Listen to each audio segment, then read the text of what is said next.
प्राचीन समय में एक गांव में एक साधु रहता था।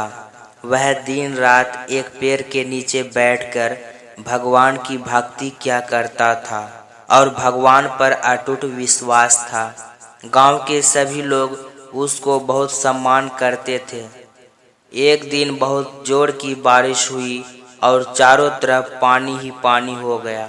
सभी लोग अपना जीवन बचाने के लिए दूसरे स्थानों की ओर जाने लगे, क्योंकि पानी बढ़ता जा रहा था और भीषण बाढ़ का खतरा था। जब सभी लोगों ने देखा कि वह तपस्वी साधु अभी भी उसी जगह पर रहकर भगवान का नाम ले रहा है, तो उन्होंने साधु को भी साथ में चलने को कहा।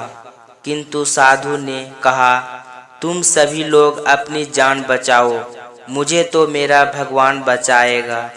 अब तकरीबन सभी लोग वहां से जा चुके थे। धीरे धीरे पानी का स्तर ऊंचा हो रहा था और पानी साधु की कमर तक पहुंच चुका था। तभी वहां से एक नाव गुजर रही थी। नाव वाले ने कहा, हे साधु महाराज, इस नाव पर आ जाइए, मैं आपको सुरक्षित स्थान तक पहुंचा दूंगा। लेकिन साधु ने कहा, मुझे तुम्हारी मदद की आवश्यकता नहीं है, मुझे तो मेरा भगवान ही बचाएगा। तब नाव वाला वहां से चला गया। जब बाढ़ का पानी साधु के सिर के ऊपर चढ़ गया और भगवान को याद करने लगा, तभी उसे गरगर की आवाज सुनाई दी। एक हेलीकॉप्टर उस साधु की मदद के लिए आया था।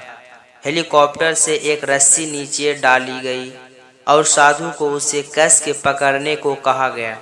लेकिन साधु कमाल था, वह फिर बोला, मैं इसे नहीं पकड़ना चाहता, क्योंकि मुझे तो मेरा भगवान बचाएगा।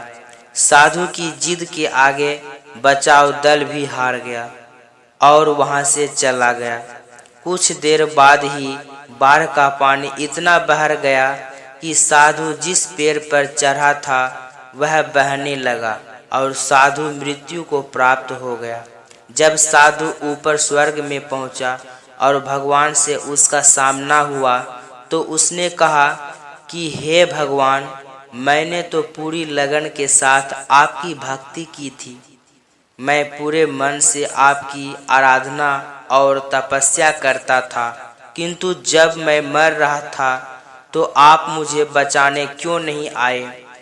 भगवान का उत्तर था, हे महात्मा, मैं तुम्हारी रक्षा के लिए 3 बार आया था।